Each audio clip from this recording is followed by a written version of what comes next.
Lewis Hamilton in Japan scored his 8th victory in a season in which he is yet to finish any race lower than 7th. Ferrari's Sebastian Vettel, his nearest rival, has won 4 races, but has now failed to finish in 2 of his last 3 starts.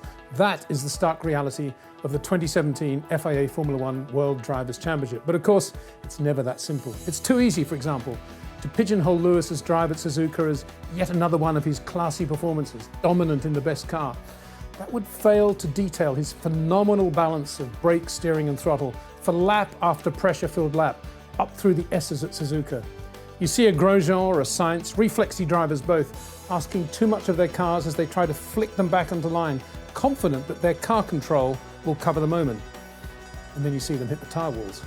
You see Lewis, supple and fluid, creating subtle curves where others live only with angles.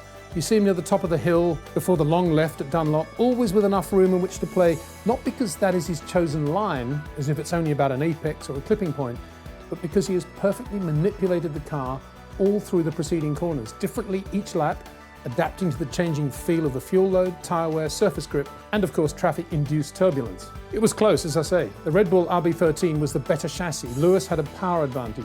Max Verstappen audaciously gazumped his teammate into turn 1, just as he did at Hockenheim last year. Let me repeat that. Max passed Daniel, one of the most aggressive racers in Formula One, into turn 1 and never let up on Lewis, especially after the pit stop, when there was less Pirelli grip to make up for the Merc's inherent grip deficiency. Then, with Lewis having stabilised the gap at a paltry 3 seconds, something broke on the right front of Lance Stroll's Williams, inducing a puncture and a virtual safety car. Lewis was on the straight at the time and was thus able to expand his lead to over 4 seconds, and it seemed to be all over. But it wasn't. The TV world feed missed it, strangely believing that the now impregnable Daniel would be vulnerable to Valtteri Bottas, as if.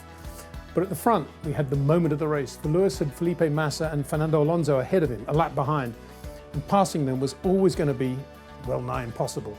Fernando didn't disappoint, stalling the driver he loathed in his McLaren Mercedes days for well over a lap.